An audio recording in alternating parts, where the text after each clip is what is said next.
Olá, boas-vindas a mais um mergulho profundo. O nosso objetivo neste encontro é meio que decodificar os bastidores, sabe? Uhum. Aquela parte que ninguém vê. Exato. Aquela engrenagem burocrática e financeira que opera silenciosamente por trás das cortinas da administração pública. Especificamente, a gente vai analisar como o Estado de Mato Grosso gerencia, distribui e, o que é mais importante, fiscaliza o dinheiro público que é repassado a outras entidades. Sim, e a nossa base para isso hoje é um material bem denso.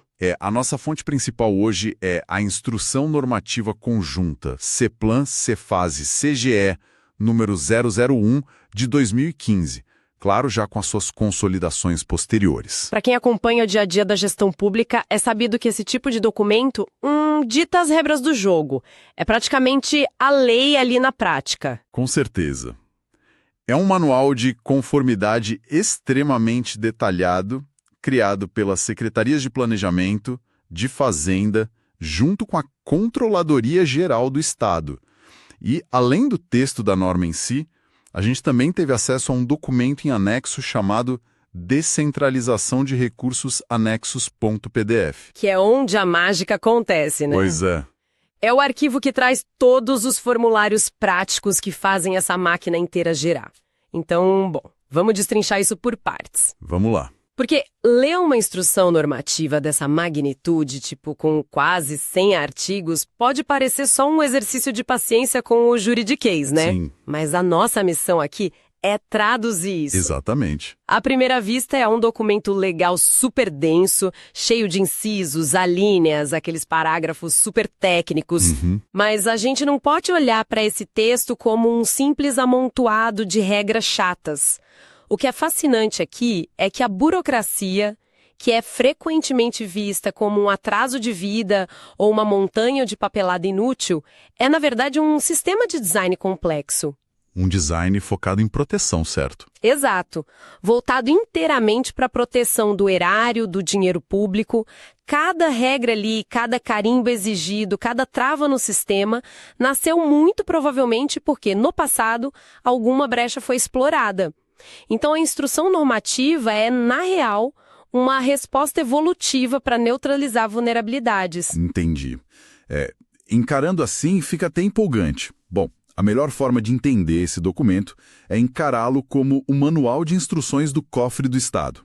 E para quem já estuda administração pública, tem uma distinção clássica logo de cara que norteia as parcerias estatais. A diferença entre convênio e termo de cooperação. Isso. O termo de cooperação resolve aquela assistência mútua, mas sem envolver repasse financeiro. Não tem dinheiro trocando de mãos. E aí que entra o foco da norma. Sim, o que a Instrução 001 faz é colocar uma lupa de altíssima resolução no momento em que a transferência financeira realmente acontece, ou seja, nos convênios. Porque quando o dinheiro vivo sai da conta do Estado e vai para uma prefeitura ou uma ONG, o nível de paranoia institucional dispara. E com razão. Com muita razão. E lendo o documento, fica muito claro que o coração tecnológico de toda essa fiscalização atende por uma sigla específica, o SIGCOM. O Sistema de Gerenciamento de Convênios. E olha, a palavra gerenciamento aí nem faz jus ao nível de controle que a norma impõe. É um controle quase absoluto, né? Total. A genialidade de centralizar tudo no SIGCOM é criar um ecossistema onde absolutamente nada tem validade jurídica se não estiver registrado lá dentro. É tipo um aplicativo de rastreamento corporativo definitivo. Desde o começo do processo. Desde o ofício inicial com a proposta, passando pelo plano de trabalho detalhado, os pareceres jurídicos, a liberação de cada parcela, até a última nota fiscal. Tudo é um rastro auditável e imutável. Antigamente, processos físicos podiam simplesmente sumir em gavetas. Páginas podiam ser substituídas magicamente, né? Exato. Com o SIGCOM, cada etapa tem uma assinatura digital, tem um CPF responsável, uma data e uma hora exatas. E o que me chama muita atenção nisso, especificamente no artigo 23, é como esse rastro digital alimenta diretamente a regra da transparência. Ah, sim, o portal da transparência. Isso. Porque o sistema não guarda os dados apenas para os auditores internos do Estado. A norma obriga que todos os atos de celebração, Os aditivos que alteram valores ou prazos, a liberação de recursos, tudo tem que ir para um portal da transparência público. O que muda tudo. Muda tudo.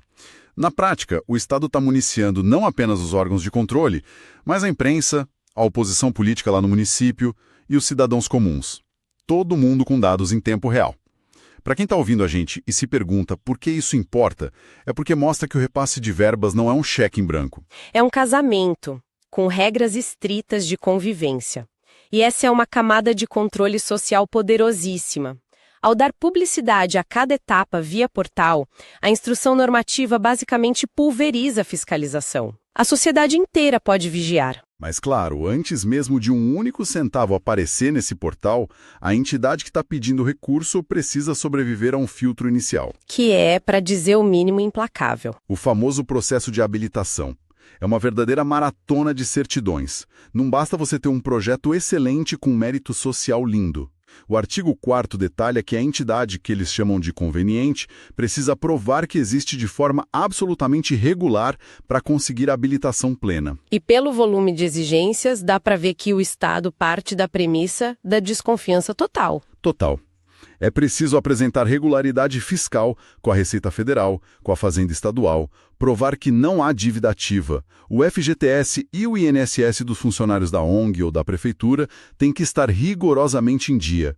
Não pode ter pendência no Tribunal de Contas. Se houver 1 centavo de imposto atrasado, o sistema trava o repasse na hora. É mecanismo de trava automática. A lógica é simples. O Estado não pode financiar uma entidade que, paradoxalmente, sonega impostos ou burla direitos trabalhistas. Seria um contrassenso. Mas aí a norma reconhece a realidade complexa do nosso direito brasileiro. Sim, e entra um conceito jurídico muito engenhoso embutido nessas regras, que é a habilitação positiva com efeito de negativa. Ah, sim. Isso é fascinante porque resolve um gargalo prático gigantesco. Eu fiquei bem surpreso lendo essa parte. Imagine uma prefeitura, por exemplo, que tem uma dívida milionária sendo cobrada pelo Estado, mas ela contesta esse valor na justiça e consegue uma liminar suspendendo a cobrança. Pela regra fria, o município inteiro ficaria sem repasses para saúde ou infraestrutura enquanto o processo judicial se arrastasse por anos. O que seria um desastre para a população local. Exato. A paralisação dos serviços públicos seria um dano colateral inaceitável. Então, a habilitação positiva com efeito de negativa permite que a entidade confesse que o registro da dívida existe lá no sistema, mas comprove que há uma ordem judicial segurando os efeitos dela. Isso destrava o sistema para ela continuar operando. Exatamente, destrava e ela continua recebendo os recursos. Porém, a instrução normativa não dá um salvo-conduto eterno. O conveniente tem que provar a cada 180 dias que aquela liminar continua vigente, submetendo uma certidão de inteiro teor do processo. Nossa, então não dá para relaxar nunca. De jeito nenhum. Se esse prazo estourar lá no Sidcom e o advogado da prefeitura ou da ONG esquecer de atualizar o documento, a habilitação é suspensa imediatamente. O relógio nunca para de correr. É uma contagem regressiva constante. E falando em travas e suspensões, aqui a coisa fica bem interessante. Os artigos 17 e 18 trazem as vedações, e essa é a linha dura do documento. É aqui que o Estado lista o que é terminantemente proibido. Onde a gente vê o reflexo dos problemas reais. Perfeito. Analisando essas vedações, dá para perceber meio que um mapa histórico de escândalos no país. Por exemplo, a proibição absoluta de repassar verbas para ONGs que tenham como dirigentes políticos com mandato. Ou até mesmo parentes de políticos, até o 2º grau. Exato. E isso amarra cônjuges, filhos, irmãos. O texto bloqueia cirurgicamente o nepotismo e aquela velha tática de criar entidades de fachada só para escoar dinheiro público para currais eleitorais. É uma blindagem institucional clássica. E para reforçar essa barreira contra entidades de fachada, a norma exige que as organizações da sociedade civil comprovem no mínimo 3 anos de experiência prévia na área específica do projeto. Acabou aquela era de abrir uma ONG genérica na junta comercial na segunda-feira para assinar um convênio milionário na sexta-feira. Acabou. A entidade precisa ter lastro, um histórico de atuação comprovado. E tem outra vedação que protege o orçamento de forma super contundente. Qual? A proibição de usar a verba do convênio para pagar gratificações, jetons, consultorias ou qualquer tipo de remuneração a servidores públicos do próprio Estado. O que obedece àquela lógica de que o servidor já é remunerado pelo Tesouro para exercer a função dele, né? Não pode haver uma bitributação do recurso para pagar a mesma pessoa 2 vezes. Exatamente. E a norma vai ainda mais além. Ela veda expressamente o pagamento de taxas bancárias, multas, juros por pagamentos atrasados ou despesas com publicidade. A única brecha para a publicidade é se o caráter for estritamente educativo ou de orientação social. E mesmo assim, sem nenhuma margem para promoção pessoal de autoridades. O cerco é muito bem fechado. Agora, uma vez que a entidade sobrevive a esse pente fino documental incrível e o convênio é finalmente assinado, a dinâmica muda de figura. O foco da norma passa a ser o rastro físico do dinheiro nas contas bancárias. E aqui a gente entra na arquitetura financeira do processo, que é toda detalhada a partir do artigo 27. A regra primordial é o princípio da não mistura. O dinheiro não pode se misturar de jeito nenhum. Sob hipótese alguma, o recurso do Estado não pode cair na conta geral de uma prefeitura ou de uma ONG. O dinheiro precisa ser depositado em uma conta bancária específica e exclusiva para aquele convênio, aberta preferencialmente em um banco público federal, pelo que consta no texto. Isso. E isso facilita imensamente a vida dos órgãos de controle, porque cada extrato bancário reflete única e exclusivamente a vida daquele projeto específico. Sem contaminações de outras receitas da prefeitura. E analisando a regra sobre a permanência desse recurso na conta, fica claro o pavor que o Estado tem da desvalorização da moeda. O dinheiro público simplesmente não pode ficar dormindo no banco. De jeito nenhum. A inflação é um risco real. E a previsão é que o recurso fique parado por mais de um mês. A norma obriga a aplicação em caderneta de poupança. Se o prazo for menor que um mês, deve ir para um fundo de aplicação financeira de curto prazo ou operação de mercado aberto. O dinheiro tem que trabalhar. E se a gente conectar isso com um cenário maior? Essa é a defesa institucional contra a inflação mesmo. Em projetos de infraestrutura, os trâmites licitatórios frequentemente sofrem atrasos, têm impugnações e o recurso pode ficar imobilizado por trimestres inteiros. E sem uma aplicação financeira obrigatória, o poder de compra seria corroído rapidinho? O que comprava 100 sacos de cimento passaria a comprar 80. Mas o detalhe mais crucial de toda essa operação financeira é o destino dos juros. Esse é o pulo do gato. Eu achei sensacional. Os rendimentos gerados por essa aplicação não pertencem à entidade conveniente de forma alguma. Nem podem ser contabilizados como a contrapartida financeira dela. Exato. Os juros pertencem única e exclusivamente ao projeto. Se gerou rendimento, esse valor só pode ser revertido no próprio objeto do convênio, para cobrir reajustes de insumos, por exemplo. E se sobrar dinheiro no final... todo saldo volta. Todo saldo, incluindo o último centavo de juros, deve ser devolvido ao Tesouro Estadual. Isso é brilhante porque mata aquela prática antiga onde algumas instituições seguravam propositalmente a execução do projeto só para deixar o dinheiro rendendo no banco. Usando os juros para pagar despesas próprias, operando quase como se fossem fundos de investimento paralelos. Bem isso. A norma corta esse incentivo perverso da ineficiência pela raiz. E não basta proteger o valor do dinheiro na conta. O Estado precisa proteger o poder de compra na hora de executar a despesa. Porque como garantir que a prefeitura não vai pagar um valor superfaturado num asfalto ou num lote de vigas de aço? A instrução normativa amarra as compras às tabelas oficiais de preços do governo. Para obras de engenharia civil, o teto de referência é a tabela do SINAP, que é gerida pela Caixa Econômica. Para rodovias, usa-se o SICRO. E a norma ainda impõe um limite super estrito para o BDI, que são as bonificações e despesas indiretas, limitando a margem de lucro e os custos embutidos da empreiteira contratada. Mas e quando o projeto precisa adquirir um equipamento super específico que não consta nessas tabelas padronizadas? Aí a burocracia clássica de mercado entra em cena. Pelo que o documento descreve, exige-se a pesquisa formal de preços. Com no mínimo 3 orçamentos de fornecedores diferentes. Tudo devidamente anexado e validado lá no SIGCOM, para provar que a escolha foi a mais vantajosa economicamente para o Estado. É a tentativa de emular a racionalidade do setor privado dentro da compra pública. E vale a pena destacar uma nuance importante aqui no artigo 18, que costuma gerar debates super acalorados entre auditores e gestores de ONGs. A famosa regra da exclusividade do gasto. Exato. A regra geral é absoluta, o recurso serve estritamente para o objeto fim. Uma instituição não pode pegar a verba destinada a um projeto de contraturno escolar e usar para pagar a conta de luz da sua própria sede ou o salário do contador da instituição. O que faz sentido para proteger o projeto. Porém, há uma exceção microscópica na norma. O limite de 10%. O famoso parágrafo 1º, que funciona como uma válvula de escape para despesas administrativas.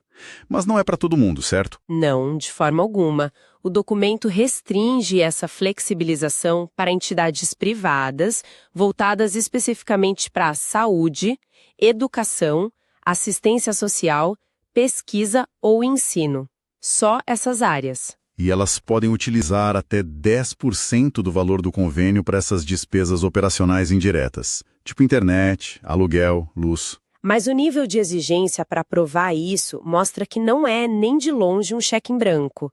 O conveniente precisa mapear e justificar essa necessidade milimetricamente lá no plano de trabalho inicial. Demonstrando a correlação direta dessa despesa com a execução do projeto e garantindo que essas mesmas contas já não estejam sendo pagas com recursos de outros convênios paralelos. Para evitar o duplo financiamento da mesma conta de luz, por exemplo. É uma concessão pragmática do Estado. Ele entende que a instituição precisa manter a porta aberta e as luzes acesas para poder entregar o serviço social que foi contratado. Mas a fiscalização sobre essa fatia de 10% é exaustiva. E isso nos leva diretamente ao que eu considero o momento de maior tensão de todo esse ciclo: a prestação de contas. O relatório supremo, onde tudo é provado.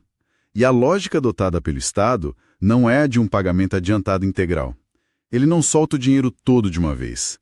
A liberação de recursos funciona num modelo de cascata. Totalmente condicionado a resultados práticos. É o parcelamento estratégico. O Estado divide o montante e, para que a segunda parcela caia na conta, a entidade tem que apresentar a prestação de contas parcial, provando de forma cabal a execução física e financeira da primeira etapa. E a montanha de evidências exigida pelos artigos 60 a 65 não deixa o menor espaço para achismos.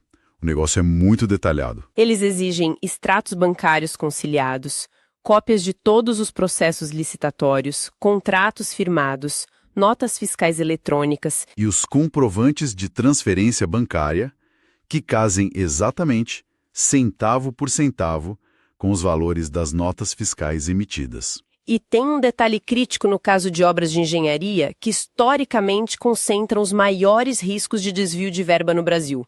Só a prova documental financeira não basta. É exigido o boletim de medição. O famoso boletim. E a responsabilidade embutida na assinatura desse documento é colossal. O artigo 55 designa a figura do fiscal do convênio. Esse cara é um servidor público com capacidade técnica que precisa obrigatoriamente ir a campo. Ele não fica só no ar-condicionado analisando planilhas do Excel. Ele vai até o canteiro de obras, suja a bota de barro. Ele precisa atestar fisicamente que a fundação foi concretada, que as estacas estão lá instaladas, e precisa assinar relatórios fotográficos com coordenadas geográficas. O que significa que se ele validar uma medição fraudulenta, atestando uma etapa fantasma que nunca saiu do papel, o CPH dele está na reta. A responsabilidade é solidária. Ele passa a responder na esfera civil, administrativa e até criminal pelo dano causado ao erário. Exatamente. A assinatura do fiscal ali não é um mero visto burocrático para cumprir tabela. É uma assunção de risco jurídico gigantesca. E o que isso tudo significa na prática quando a coisa dá errado? Quando toda essa rede de segurança falha, a prestação de contas parcial é reprovada ou o prazo final expira sem que a entidade apresente as justificativas. O que acontece? As consequências são imediatas e bem pesadas. O primeiro efeito, que rola de forma quase automática, é a inscrição no cadastro de inadimplentes do SIGCOM. A temida lista suja do Estado. Isso. E uma vez inadimplente, a prefeitura ou a ONG fica sumariamente proibida de receber novas parcelas daquele convênio ou celebrar qualquer outro convênio novo com a administração pública estadual. O fluxo de caixa seca imediatamente. A torneira fecha de vez. O que cria uma pressão política interna gigantesca, especialmente em prefeituras. Mas esse bloqueio no sistema é apenas a medida de contenção inicial. A medida real de recuperação do dinheiro é o que a norma chama de tomada de contas especial. O processo da TCE a partir do artigo 77. Lendo a mecânica desse processo, fica muito claro que é praticamente um tribunal administrativo com um único foco: recuperar o prejuízo financeiro. O processo apura os fatos de forma exaustiva, quantifica o dano exato em reais, identifica nominalmente quem foram os gestores responsáveis por dar causa a esse dano e exige a devolução integral para os cofres públicos. E a correção monetária cobrada pelo Estado não é nada branda. De forma alguma. O valor a ser devolvido é atualizado desde a data do repasse original, com base na taxa Selic, e muitas vezes somado a multas pesadas. Então, uma prefeitura que precise devolver um recurso mal aplicado 3 anos depois, verá o valor original multiplicar significativamente devido aos juros. É um processo punitivo muito severo. Mas aí tem um contraponto muito interessante. O próprio Estado reconhece que mobilizar toda essa engrenagem investigativa tem um custo altíssimo. Sim, e é aí que entra a inteligência da regra de eficiência do artigo 83. Porque mobilizar auditores, advogados do Estado, fiscais indo a campo e despachar processos em instâncias administrativas por anos custa muito caro em horas de trabalho. A máquina pública é cara, super direta. O custo burocrático de toda a investigação da TCE seria maior do que o benefício financeiro de recuperar aquele montante específico de 10 mil. É matemática pura. Mas é fundamental não confundir essa dispensa processual com o perdão da dívida ou uma anistia para o infrator.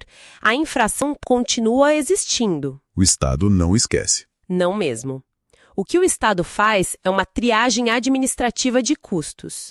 A entidade não sofre a longa tomada de contas especial, mas continua com o registro de inadimplência no sistema, continua bloqueada para receber novos recursos, e o Estado pode usar outras vias de cobrança administrativa muito mais simples, como a inscrição do devedor em dívida ativa. O rigor punitivo é mantido, apenas o instrumento processual é que é flexibilizado por uma questão de viabilidade econômica, o que demonstra um pragmatismo muito necessário na gestão pública contemporânea, convenhamos. Com certeza. Bom, avaliando toda essa estrutura colossal da Instrução Normativa número 001 de 2015, fica evidente que a gente está lidando com o esforço monumental do Estado de criar uma arquitetura de confiança.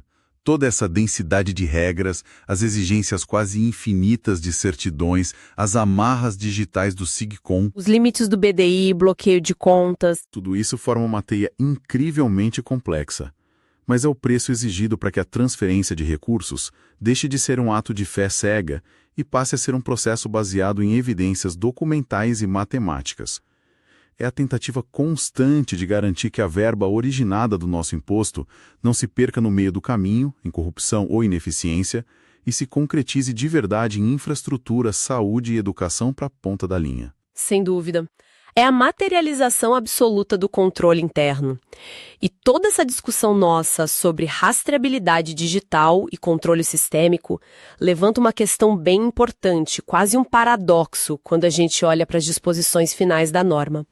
Especificamente lá no artigo 59. Exatamente. Esse artigo exige que a entidade convenente mantenha absolutamente todos os documentos originais, todas as notas fiscais em papel, os recibos físicos, arquivados em sua sede, em boa ordem e estado de conservação. E por um prazo longo, 5 anos. Contados a partir da aprovação da prestação de contas final. Ou seja, depois que a obra acabou, que a ponte já foi inaugurada, que o dinheiro já foi justificado e que o próprio Estado já deu o ok definitivo no sistema, a ONG ou a Prefeitura ainda é obrigada a estocar todo esse papel por meia década. Exato. E esse é o nosso pensamento provocativo final para quem está acompanhando a gente. A gente vive numa era de hiperconexão, transações instantâneas via Pix, faturamento totalmente eletrônico e assinaturas digitais validadas na nuvem. O próprio SIGCOM é uma prova disso. Mas, no entanto, o núcleo duro do controle estatal, o arcabouço final, ainda exige esse peso físico, material. É um convite para a gente refletir sobre o impacto logístico que isso gera na vida real. Pensem no espaço físico e nas condições estruturais necessárias para que centenas de pequenas prefeituras e ONGs lá no interior armazenem caixas e mais caixas de recibos originais. Lidando com goteira, umidade, traças, degradação do papel. Por mais de meia década. Tudo isso apenas aguardando uma potencial e remota auditoria retroativa. A nossa confiança institucional, mesmo no auge dessa era digital incrível, estaria ainda ancorada no peso e na fragilidade da celulose. Fica aí essa reflexão profunda sobre os limites da burocracia na transição tecnológica para vocês analisarem após esse nosso mergulho nos bastidores do Estado. A gente fica por aqui. Até a próxima!